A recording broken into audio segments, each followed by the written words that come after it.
ஏற்பட்டிருக்கிற புதிய ஆட்சி ஒரு மாற்றத்தை கொண்டு வரும் என்று எல்லோரும் எதிர்பார்த்தோம்.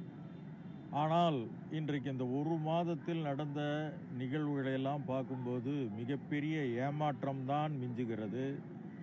நாளொரு மேனியும் பொழுதொரு வண்ணமுமாக பாலியல் வன்கொடுமைகள், கொலை, கொள்ளை, 3 வயது சிறுமியிலிருந்து 80 வயது பெண்கள் வரைக்கும் அத்தனை பேர் இன்றைக்கு பாதிக்கப்பட்டிருக்கிறார்கள். இது தொடர்ந்து நடந்து கொண்டிருக்கிறது.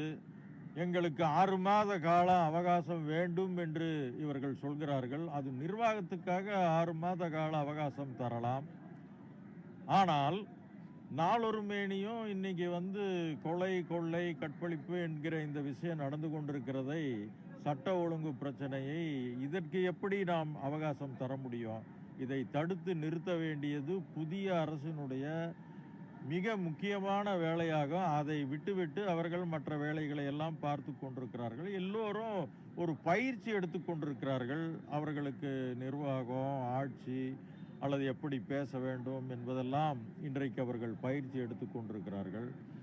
ஆனாலும் நம்மை பொறுத்தளவு கடந்த 5 ஆண்டுகளாக திராவிட முன்னேற்ற கழகம் தமிழகத்துக்கு தந்தது ஒரு மிகப்பெரிய பொற்கால ஆட்சியை அவர்கள் கொடுத்திருக்கிறார்கள். அவர்கள் கொண்டு வந்த தொழிற்சாலைகள், கட்டிய பாலங்கள், திறக்கப்பட்ட மருத்துவமனைகள், திறக்கப்பட்ட நூலகங்கள், இவைகளெல்லாம் பார்த்தா ஒரு பிரமிப்புக்கு உள்ளாகிறது. கடந்த காலத்தில் முத்தமிழறிஞர் கலைஞர் எப்படி தமிழகத்தை ஒரு சிற்பியாக இருந்து செதுக்கினாரோ அதை விட மிக சிறப்பாக இன்றைக்கு நம்முடைய தளபதி அவர்கள் தமிழ்நாட்டில் அத்துணை இது செய்தார்.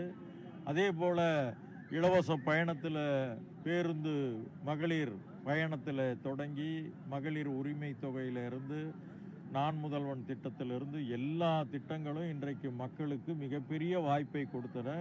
வரலாற்றில் முதல் முறையாக ஏறத்தாழ 300க்கும் மேற்பட்ட பட்டியலின மக்கள் வெளிநாட்டிலே சென்று படித்து கொண்டிருக்கிறார்கள் என்று அறியும் போது அது இன்னும் ரொம்ப சிறப்பான விஷயம். ஆனால் குறைந்தபட்சம் கடந்த கால ஆட்சியினுடைய திட்டங்களை இப்பொழுது இருக்கிற இந்த தாவேக அரசு நீடிக்குமா அல்லது அதை நிறுத்துமா என்பதே இன்றைக்கு ஐயப்பாடாக இருந்து கொண்டிருக்கிறது.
கனவினும் இன்னாது மன்னோ வினை வேறு சொல் வேறு பட்டார் தொடர்பு.